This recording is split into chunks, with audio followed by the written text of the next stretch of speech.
All right, so I think I am going to very briefly, I just want you to know I'm a real person, so I'm going to turn on my video. I'm going to wave at you, and then I'm going to turn it off because I live in the country, and I'm on limited internet, and I get shut down if I go over my speeds because I don't have any fiber cable or anything like urban folks have, so I have to be very careful. So video eats up too much, so we'll go this way. So I'm really here, and you saw me for a second, and I'll keep talking. So I just want to give, as we start out, some updated information. Remind that you keep looking at gcn.org, our homepage. We're posting information all the time. We are continuing to do our online classes. We have a group of new ones coming out in May, including a series on social media fundraising and some new things. And again, I'm pretty convinced in May we're going to be remote. So watch for those announcements from NU.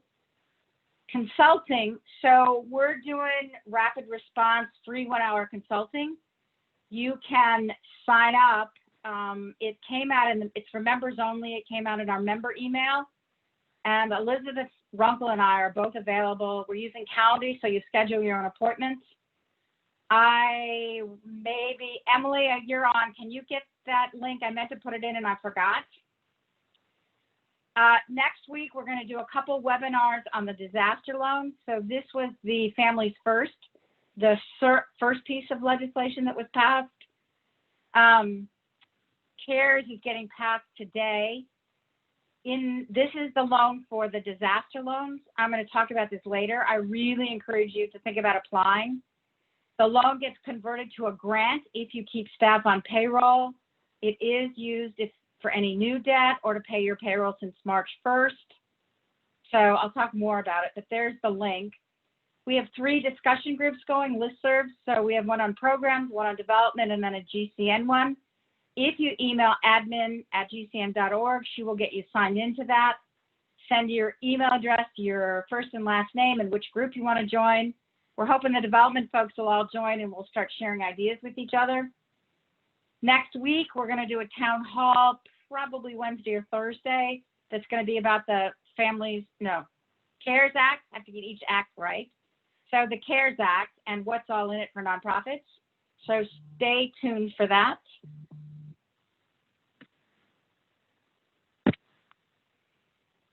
Let me see if I can. Okay, so I want to talk about scenario planning for, and particularly around the development. So let me give you a little backdrop on what scenario planning is. So first, we have a kit and you can download it from our office. Basically what you're doing is you're trying to figure out what's happening out there in the world. What is the environment? What are the what ifs? And I have examples for you that could happen. You're going to brainstorm a bunch of options, prioritize the options, come up with probably 2, best case and worst case scenario. I think we're used to doing this in development. And you're going to write an action plan. If the worst case happens, I'm going to do this, this, and this. If the best case happens, I'm going to do this, this, and this. You create a budget around it, and then you write out the action plan, and actually you put it in the drawer.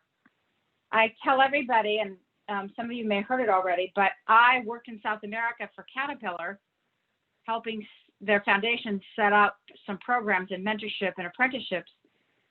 And I watched these $250 million companies really retool themselves within 2 weeks of a change in their environment.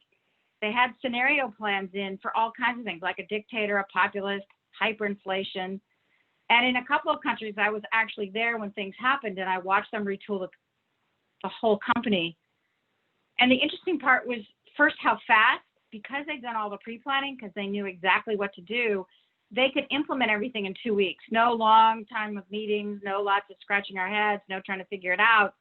They went into action mode instantly and were able to pull things off in 2 weeks. The second is they were calm, no panicking, because they knew they had a plan in the drawer and they knew what to do, and they just pulled all the right levels, moved people around. assign different shifts, build teams. They just went into action. And it was so impressive. I became a huge fan of scenario planning as a result. So 4 parts in a scenario plan. You really do define your unknowns, and we have plenty of them right now. So defining the unknowns. Then what are the options, this brainstorming, what are the scenarios that you're looking at? Some of you are going to get lots of new money, very limited, very short term. It's like a ramp up because you're in emergency services. Some of you may serve kids after school and kids don't go back to school. You've got no money coming in. Very different scenarios. You've got to figure out what yours are. Then to the scenarios, best and worst case, you know, if things are going well, what can happen? And then worst case, which I think a lot of us are talking about these days. And then you build your action plan for 2 different scenarios. And I think in development, you need scenario plans really to figure out how we're going to respond to a very different climate and potentially, I think, a recession. So here's my 4 things. So get realistic, get communicating, get creative, and get planning are going to be my 4 gets for this scenario planning. I really think when I think about development, and I've been fundraising since I was 19 years old, I figured out I was good at asking people for money. I love fundraising. So this is what I think about is really key to us in this highly unusual, pretty significant disaster that we're living in. So first, from a development perspective, the unknowns. We don't really know the short or long-term impact on our fundraising and our giving. We already had issues with giving going down last year among individuals. Foundations, corporations have been flat. Individuals went down 2%. We had our first decline in retention last year. So what's going to happen this year? They've been writing about disasters and disaster fatigue. Is all the money going to go to emergency services? And by the time we get to fall, everybody's tired, cashed out, won't be able to participate. We don't really know what the impact's going to be for us. Charitable deduction, we worked very hard in the bill. We got for those that don't itemize in their taxes, we got a $300 deduction. That's going to help us. We were trying to get $600. We were trying to get it what we call above the line so that everybody could itemize. We lost that battle. We have no idea how long this will last. So, you know, we were starting on 2-week plans, then we went to 4-week plans, and now we're doing 8-week plans. Then yesterday, if you listen to the report, we got to be ready for fall again. There seems to be an evolving, lots of unknowns, and we're not sure who's going to be impacted. So defining our unknowns, we have plenty of those at the moment. We do know, here's some knowns. We know that a lot of the money right now is going to focus on emergency needs. We know that the Community Foundation and United Way have put together their response fund. That is going to go to vulnerable populations. They're still working on the grant guidelines. We've seen the corporations jump in. We know throughout the state that most of the community foundations and United Ways are working together on funds. They are here in the metro area. We know they are in Augusta. We know they are in Athens. Not so much in Albany, not so much in Macon. We know they are in Columbus. So you're going to see these funds come out. We know the arts are working with the Community Foundation and the Blank Foundation, have an announcement coming out about an emergency fund for the arts. We don't know the rules yet. The Governor's Council on the Arts has a resource page. We do know in this CARES Act that just got approved, everybody that's an independent contractor is going to be eligible for unemployment insurance. So that's going to help the arts world, musicians, gig economy folks. We're starting to hear, the same things we heard from the foundations in 2008, some of us that weathered that. They're basically putting out they cannot cover all the needs. They said the same thing in 2008. They can't possibly fund everything when the government start making cuts. They can't pay for all the shortfalls we're experiencing. The corporate folks appear to be organizing volunteers. They've got corporate volunteers. They're looking for places to volunteer. and deploy people, particularly at home projects. And they're donating in pretty significant numbers to the Community and Foundation United Way Fund. So we're seeing that. So my first one is really about get realistic. So realistic. We all know that your wonderful boards of directors sometimes like to set projections for the development office that are not realistic. If there was ever a time, this is a time when you need to get really realistic fundraising goals, your revenue, and I would particularly look at major gifts. Those folks got hit hard in the start market. It's going up and down. Your major gifts, all the data is saying will depend on how you reach out and communicate to them. Individual campaigns, we have no idea. Most of us had spring and fall campaigns. We do not know how that's going to go. So think about your numbers and best case, worst case scenario. Foundations, early money is going to be soaked up in emergency funds. Later money, I think, are going to go two different directions. One of them, which they did in 08, one, they're going to participate, redirect money to emergencies. Second, they're going to take care of the people they funded. So if they've been funding you for 5, 8, 10 years, they're going to keep funding you because they're going to want to make sure you make it through this situation. Corporate, so you got sponsorship. A lot of them are deferring, meaning they sponsored something in the spring, it got canceled. They're working with you towards whatever they can move that towards. The corporate folks are making donations. They are still going to be concerned that it gives them reach with their donations. All of the major gift, the foundation, and the corporate is all based on your communication and how you're reaching out to these folks and how you're talking to them. The second piece is you've got to seriously consider applying for the loans. There will be an ongoing set. The first one out right now, and you should be applying next week for these loans, the disaster loans. I gave you the link. It would cover your payroll up to $100,000. It will convert to a grant if you keep people on payroll from March 1st forward. There's more money in the CARES Act, which is just passing today. So the SBA's mode will be for nonprofits to apply just like a small business. It is an online application. There are a number of attachments, so it's good to get ready before you do it and have the attachments ready. You have to provide a detailed list of your liabilities. They will not fund long-term ones. They will not fund liabilities you incurred before March 1st. They will fund liabilities that have come up since March 1st. So I'm using an example. If you took out a loan to meet payroll on March 15th because you're short cash, they're going to pay that back. And so you've got opportunities with that.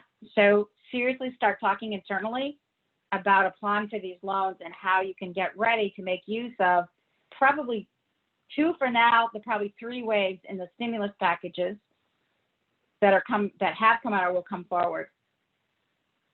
So part of my realistic is really thinking about your timeline.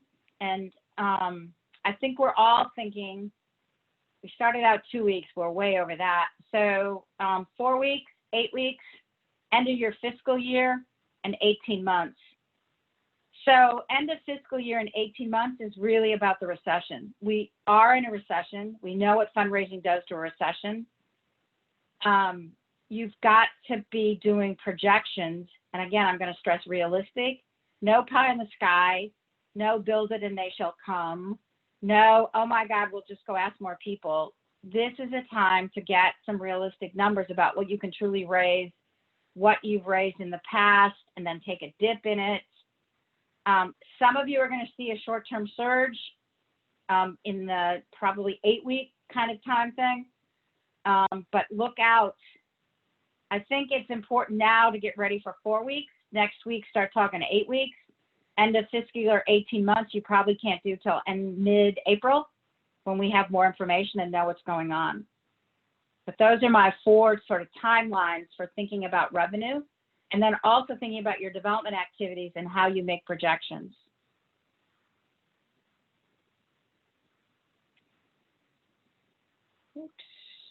My second is get communicating. it's really important that you talk to this list of donors. And now I'm going to first talk individual donors. So major donors, you've defined as an organization, major donors are X. For some of you, it's 500, some of you, it's 5,000, some of you, it's 50,000. They need a very personal email and potentially a phone call from you, update on what's happening. What are you doing to prepare? What have you done? What are you going to do? What you need to put out that you've got a plan going forward, you're going to be okay. You're basically saying, we're worth the investment, we're doing good, we're going to be here in the long haul, and here are the great things we're doing because you supported us in the past. Your repeat donors, remember those folks that have given, and those people that have given twice, 67% are likely to give again. They're likely to give you a gift in this situation. You need an email blast out to them with an update, not an ask yet, but an update. Your first-time donors, so I'm hoping last year you had some first-time donors.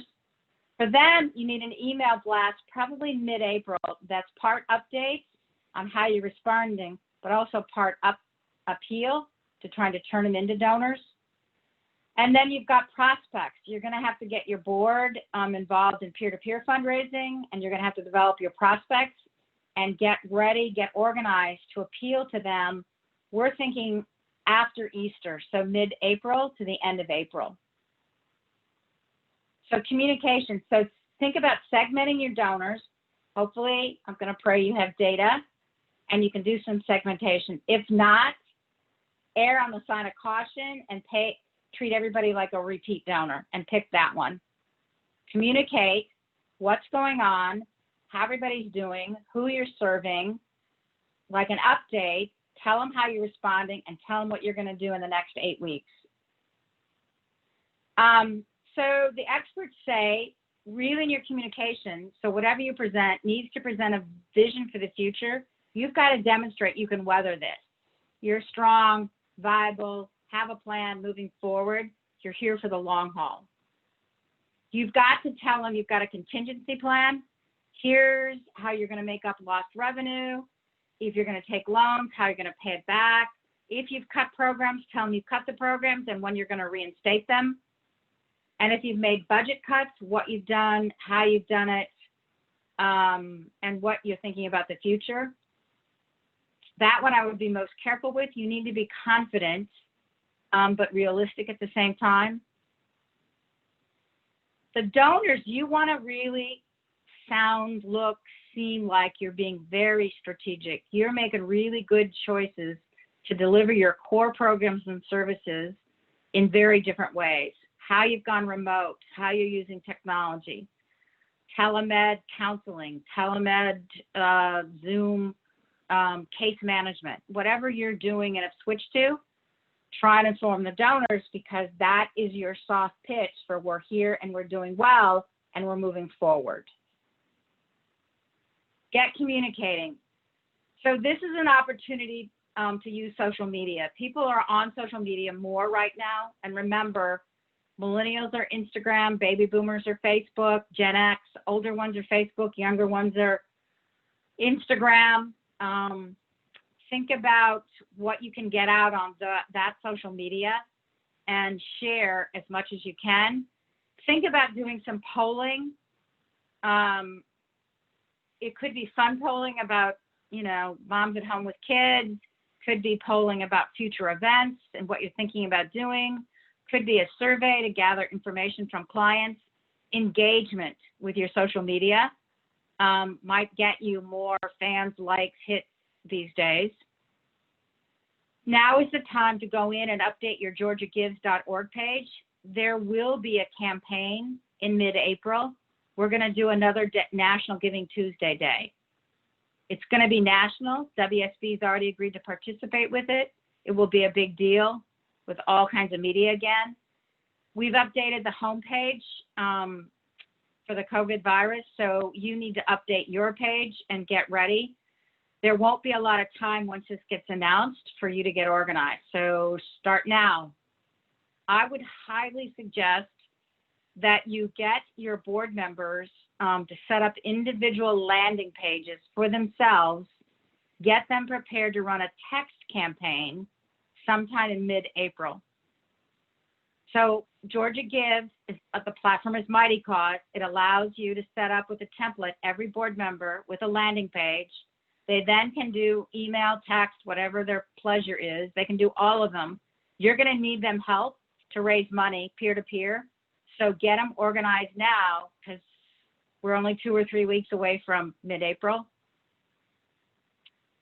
You're probably going to need to organize some staff and volunteers, giving groups, this peer-to-peer. You may need more than your board members fundraising for you. They could do landing pages. You could find 10 volunteers.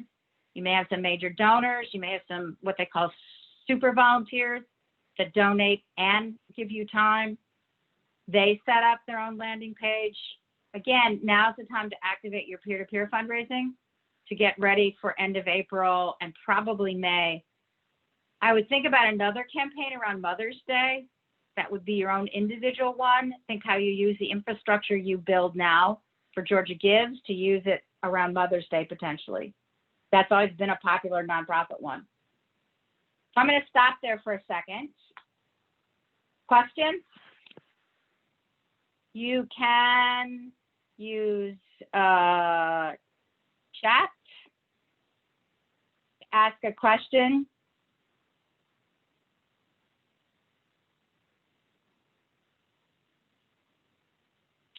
So I had a question. If you applied for a Families First loan, could you apply for CARES? Yes. You can apply for both. So Families First is a disaster loan. It's just as if we had a hurricane. The state of Georgia was declared a disaster on March 1st. You're going to apply for that money. It is immediate. The Families First money is for the next 4 months after the disaster. So think of them as 2 pots and 2 different timelines and different applications. So they will put up Families First applications that will be different than the disaster funding. Again, we'll do webinars next week on these and how to apply. We're just waiting for the desk. Question, does this mean no Georgia Gives in the fall? Absolutely not. They'll be giving Tuesday, the Tuesday after Thanksgiving. So it'll be twice this year.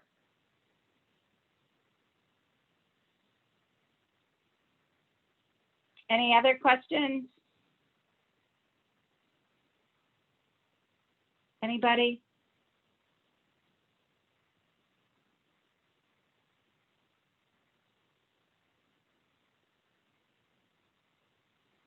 Okay. So my third one, so now we've got realistic, we get communicating, we're going to get creative. This is going to challenge you. What I'm really waiting for is bourbon tasting virtual. We are going to get creative. So let me first talk about, I'm sure you've all canceled events. Spring is a big time for us in the nonprofits. Figure out how to give people options rather than straight refunds. What they're suggesting is option, full refund, partial refund, convert to a total donation. Anything you canceled, try and capture that money. Really explain to people that you put out money preparing for the event, you incurred costs, and you'd really appreciate their donation and helping it. We're expecting all events to be canceled at least through May, and now it's starting to sound like June. So cancel early. We've got a link under events to the Convention Association that has really good information about negotiating out of all your prepays and contracts. So negotiate early. I would think about, so I've been talking to lots of people about their events for fall. I would think about your fall events carefully from 2 perspectives. One, get a clause in your contracts for illness. This virus may be back with cold weather, so really negotiate a contract that gets you out. The other part is to make sure that if you've had to cancel the spring, some people talk, do we do a hybrid and put 2 events together? Do we just focus on one? Do we come up with something new? You really need to think through your fall events based on what you've had to cancel, postpone. I would be cautious because of a recession to try and do 2 events back to back. Again, recession. We learned in '08. People had to be careful. And with unemployment where it is, just think this through. Now, anything you do has to be virtual. So people are trying 2 kinds of things. People are trying to, the non-event, it was very popular towards the end of the last recession, I think. Hold an event, nobody comes, nobody gets dressed up, you know, nobody has to whatever, and link everybody, like live Facebook, live YouTube, link everybody so they could see each other if you want, or keep it non-event. Clever scene. The other is actually doing an event by Zoom, Facebook Live, YouTube Live. People are using different mechanisms. So you've seen all the art performances. Many of them are free. Some of them are starting to ask for donations. Musicians are out and they have a sign that says, give me tips, send tips, with a donate button. You could do tours of things, the Botanical Center, others are doing tours, and then a soft ask. You could take a video of some services that you have, self-care, how to do stuff with kids at home, whatever you may have, get it on video, get it online, ask for a donation for a download. It's also a good way to collect subscribers. Can we partner with each other? So are there partnerships out there where 2 of you get together? Can you work with a restaurant and have a drive-in night? They get lots of business. You get 5% of the take or something. The word I'm going to use again is get creative. I've heard lots of different creatives. I've seen stuff on my Facebook. Center for Puppetry Arts has been doing live puppet shows, streaming them. The Alliance Theater did some stuff. I mean, there's all kinds of things going out in the art world. The question is, how do you convert a free performance into donations? So if you get email addresses, get people to pre-register, do a soft ask as part of it, do a soft ask afterwards, follow up, and ask for a donation to support the next performance. Virtual events. I mean, we've retooled Nonprofit University on a dime to be all virtual. We're going to start adjusting our prices with some new classes. So we're reconfiguring how we deliver, how we market. The same for all of you. And the more creative, I think, you might have a bit of fun and it just might work. I would test ideas. So when you're getting creative, my mantra, SST, so story, statistic, picture, you really, really, really need a good story. It needs to be specific, it needs to be clear, it needs to be consistent, and it needs to be relevant. You need now 2 statistics. You need one that's about the need, the gap, the demand. So there are 15,000 homeless people in my community. We're only able to serve 10% of them. 2 statistics. What is the demand? And then what is your ability to respond? If you contributed, we could increase. And then what is it by day, by week? We could do 10 more meals. We could do 20 more of these. We could do 5 kids of this.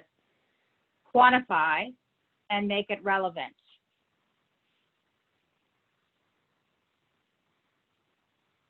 So the picture, so remember, the picture has to be, they've gotten services, we've helped.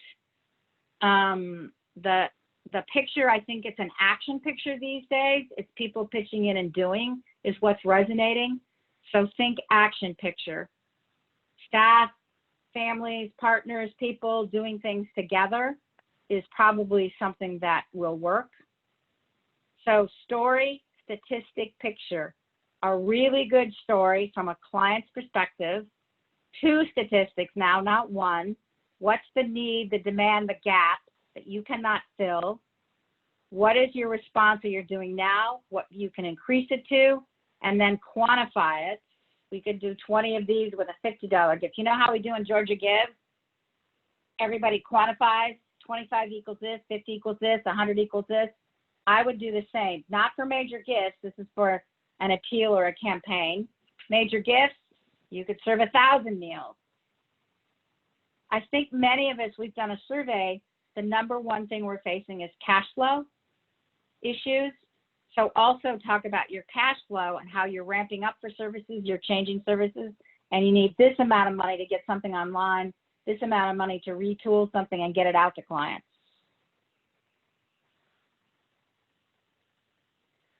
So foundations. So I've been talking about individuals a bit in this Get Creative. So remember, foundations are on a 3-year rolling average. So they've taken a market hit, but they average over 3 years. So they got 2 really good years they're averaging in. So their 5% is going to stay okay for a minute. It's important that you reach out to your funders, those people that have invested in you over time. Phone, email, short reach out, maybe even monthly with an update of how you're doing, what's going on, what you're doing. Keep it short because there are a lot of people calling him with what you're happening, and how you're restructuring, how you're making things work today. And then maybe I would ask for advice. I would not be asking for money unless I was in the food and shelter business, emergency stuff this week. Again, I think the money ask we're looking at doing in April. Follow all the pooled funds. So the Community Foundation United Way, those guidelines will be coming out. In your own community, United Way is doing response. Community Foundation, some of them are doing it together. Check your local sources because they will be localized initially. The individual foundations, some of them are going to their own priorities, so they're reorganizing. Their boards are meeting this week. They're trying to figure it out. I think we'll know more in 2 weeks. But those that have been funding you probably have a mindset that they've invested in you and they want to keep you going, which is what we learned in the '08 recession. We expect and have heard that we will see more operating grants in this. And they did the same. It took them a minute in '08. Hopefully they'll come to it faster this year. We've seen more operating grants. If you're not going to meet current grant outcomes, if you're not going to meet the grant metrics, you got a grant to do a brand new program, you're ramping it up. Well, your ramp up is probably stalled out. You've got to reach out and give them a plan. You're extending the time frame, you're repurposing, you're postponing, you're going to continue with fewer numbers. I don't know what it is. However you're repurposing, you have to communicate that and get permission. Please don't wait for it to go away because we're in this for a bit. So I think it's good to do the retooling this week and reach out next week. I think the first, week we were all surprised last week. This week we've been a little bit stunned and trying to figure out life and a little panic. I think we get more practical next week as we get our routine set up and become used to this. So you'll know the timing with the funders, but that's on the foundation side. Corporate, so you may have to repurpose sponsorship. You may have to renegotiate them. I would lock in anything you want for fall because their budgets are going to be gone very quickly. I would not wait till May or June. So the trend right now, the corporations are really giving to the response funds. You saw Coke did $5 million, Wells Fargo, AT&T, Home Depot, they're all contributing to the Community Foundation. They're not really in the business of doing response. They are looking for ways to do corporate volunteers. They're trying to figure out how to help. They're stuck on trying to identify the need, and there's discussion about different ways of getting information out. So we'll see how that goes. I'm going to take a moment to answer some questions. So there's a question about a golf fundraiser end of September. So I think, that's probably okay. I would really wait to hear what the Masters is going to do if I'm talking golf. They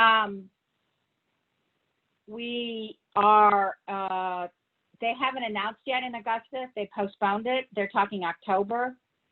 Just make sure any contracts you negotiate have the ability for an out if there's a cancellation because of illness or disaster. Because once we're declared a disaster, which Georgia was on March 1st, those disaster clauses, it doesn't have to be a flood, go into effect. There was a question about back-to-back events. Does it stand if they're for different targets?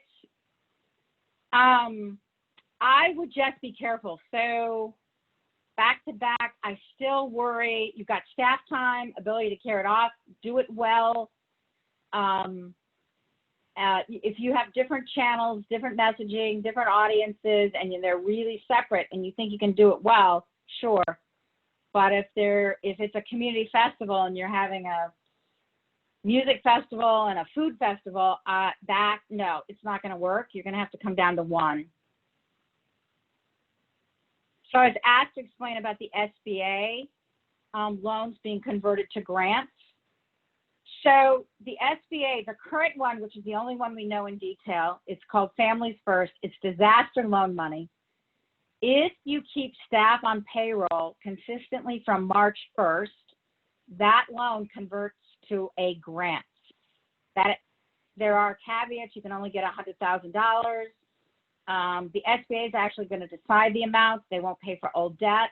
Again, come to our webinar next week, but it does convert. The main caveat is that you have to keep staff on payroll from March 1st. Should events be geared more to general operating or programs or projects? I think you know your audience. General operating never works, particularly if your audience are millennials, people in their 30s. I would go programmatic. I think we're going to know more in May, and I would hold that decision and really get an understanding of where people are. Again, I'm in this sort of timed, as we learn more, as we get more settled, we're able to figure things out. We haven't scheduled the webinars yet for the loans. They'll be posted on our website. There'll be an email blast going out with the links to the webinars. We're still scheduling them. We're trying to figure out CARES also. So look for something to come tomorrow or afternoon or Monday morning, more likely. They will be late in the week. Okay, did I capture? So how would you start now for corporate asks? So I think next week or the week after, mid-April, you can start the corporate ask for your sponsorship for your fall events. Their budgets will go fast. I think you got to explain, just based on the virus, you're doing the early planning, you're trying to figure out your revenue. Would they be willing to talk about it with you? Can they commit early? Ask them some upfront questions first, and then go in for your direct ask. I would not wait, because I think their budgets are going to be gone fairly quickly with just emergency things that they're trying to do now. For disease awareness, is spring a good time to seek donors? Depends on disease. If it's chronic conditions that have been around for a while, I probably would find the National Disease Day and focus around that. I might twist it too, because people have this disease, they are medically fragile, they need extra services. Here's how we're responding, and try and get emergency money, would be my take. Question about a webinar for tomorrow. There is a webinar for tomorrow. There are a couple, breakfast bites in the morning, which Elizabeth is retooling to virtual meetings and events. And I believe there's one in the afternoon but can I remember the topic? No, sorry. So pushing events to the fall. Yep, everybody's pushing the fall. I think we're going to have a whirlwind of events in the fall. And I think it will impact. So that's why I say go early and lock up your sponsorships now. I wouldn't wait till later with that. I think event sponsorships will be tough. I think you're really going to have to use social media for event attendance. You're going to have to spend more money on marketing than usual. You're going to have something unique. My hunch is June we'll know more about fall events and what's going to work and not work. I think it's hard to predict now. So funding for the arts, there is a working group that Blank and the Community Foundation and some other folks are working on. There will be an announcement this week, next week on when the funding for the arts. They aren't public yet, but they are putting together an emergency fund. Emily, thank you, always has my back. The 25th, I think I already did, is there a webinar engaging boards? I thought I already did that yesterday. Not sure that's the right topic. We're gonna send you to our website. You absolutely did. That is a wrong date on my part, and we will update that right now. Woo, thank you, I thought I was going crazy. 9 webinars in 2 weeks, folks. I'm like trying to stay on task here. These are recorded, and we're going to do more on fundraising. Stay tuned. We know how important it is. We are going to offer some fundraising actual classes, particularly social media fundraising in May. So advantageous for direct crisis response ask until mid-April, or is it okay sooner? So I think the earliest you can go on the direct ask is next week, which is early April. I'm not sure I'd wait till mid. These first 2 weeks have been extremely chaotic. And I think the first 2 weeks is all about communication to your donors. I don't think you can do an ask until you communicate them. So I'm gonna go back for a second here. My slide, excuse this going forward. So I'm going to go back to this slide for a second. Major donors, personal, very personal email or a call. Repeat donors, email blast with an update. First-time donors, email blast with a very soft ask. New prospects, you're going to have to go peer-to-peer with. So segment your donors into at least 2 groups. Figure out how to do it. You can do the major donors now. They're more sophisticated. The repeat donors, I would really wait till next week. I just think, and I've got a slide coming up, you don't want to seem tone deaf. So it's being sensitive to what's happening in people's lives. All right, so here we are. So let me talk annual appeals. Did I talk about this? Let's skip this, looks different. All right, so there's gonna be a Giving Tuesday in April.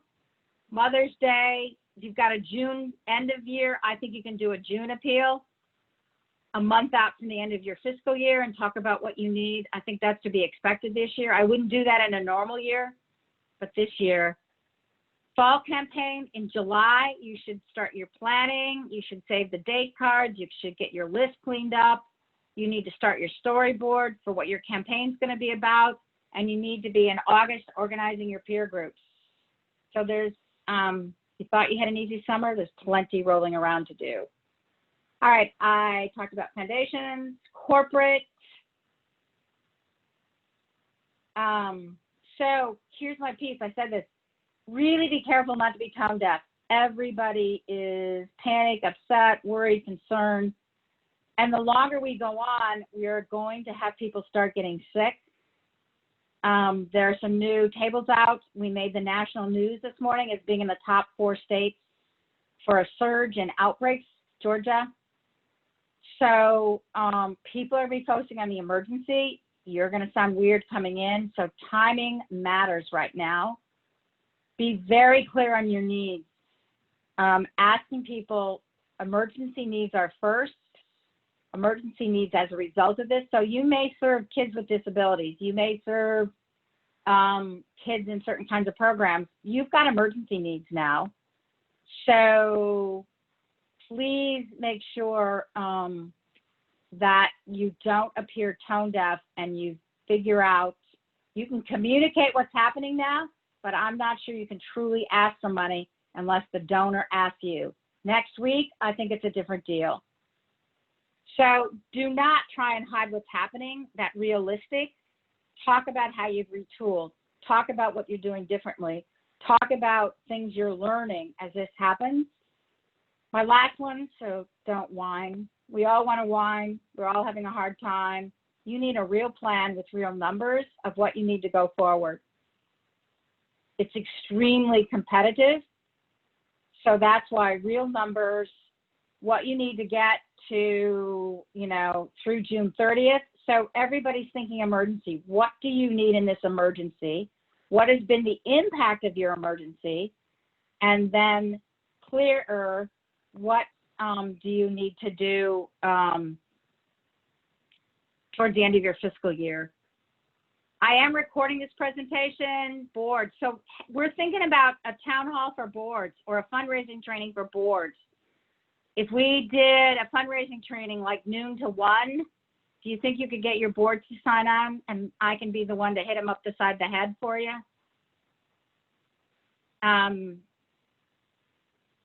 Does noon work? Okay, I'm hearing lots of love the idea. All right, we'll get that in planning.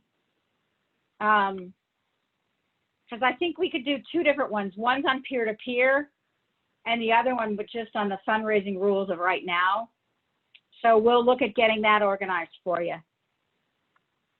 All right, think about, so in today's time, oops, sorry, hitting my thing. Think about loans. This is one where we're going to talk to your board too, because everybody hates loans, but they will convert to a grant. We will get these webinars posted and get them up for you.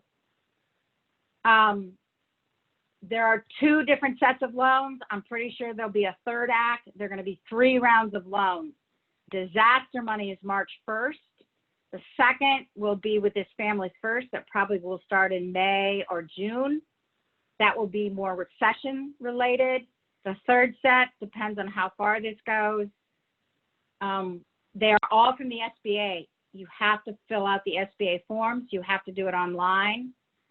The SBA in the first round, which is called Families First or the disaster money, they are going to be deciding what amount to give you. So you're filling out a liability sheet and they'll determine how much you're going to give.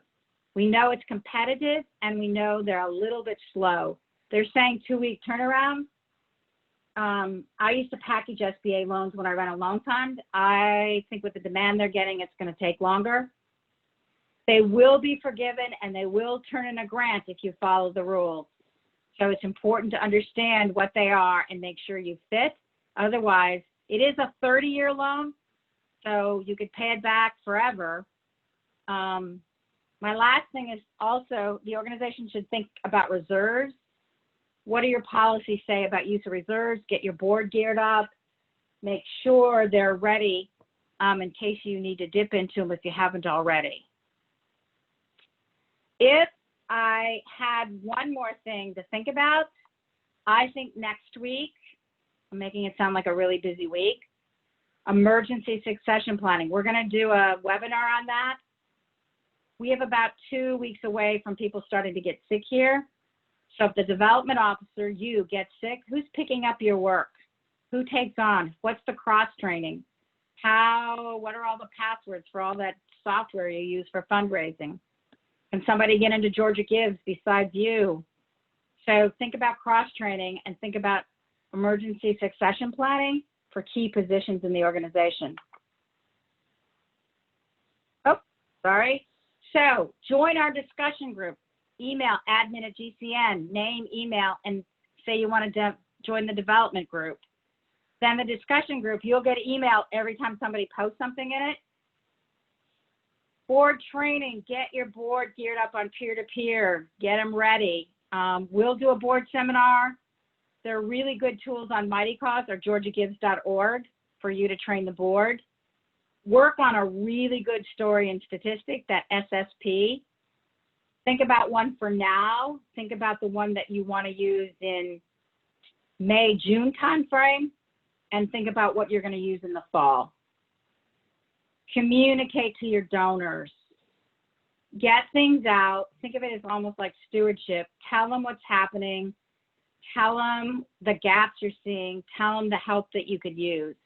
You can be more direct to the foundation staff, corporate staff, major donors, your individual donors, your annual appeal types, You got to be very careful because a lot of them could be unemployed. So you don't want to be tone deaf to what are happening to people. So I'm going to look to see, tomorrow's webinar is financial modeling. We will send an email with the slide deck. If you don't hear from us by tomorrow afternoon or Monday morning, email us. There's a resource link up. We did record it. What else? Someone posted great, a summary on the CARES Act and what's in it. We're hoping the House passes it. Maybe they have by now. And we are doing a town hall next week, probably Wednesday, that will be on the CARES Act and exactly what's in it. Any other questions I can answer? Any other way we could help?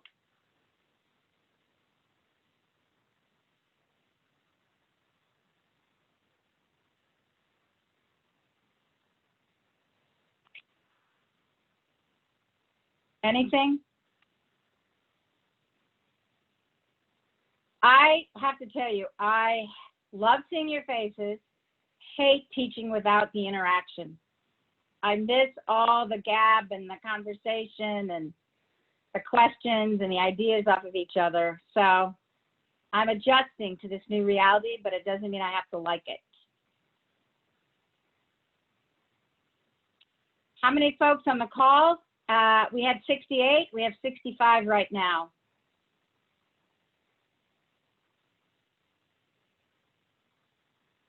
Was it helpful?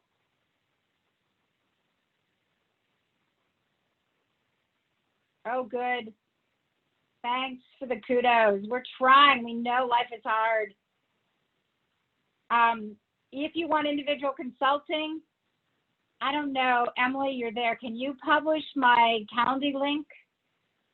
I know it's in the email that went out. You got to be a member. Both Elizabeth and I are here for one-on-one consulting. So far, all the ones I've done have all been about fundraising. So happy to keep talking to people privately, going over your individual stuff. We're posted out through mid-April. We'll add more if we need to. Anything else? Hey, Kathy. So if anybody is a member and doesn't have the email with those Calendly links to book Kathy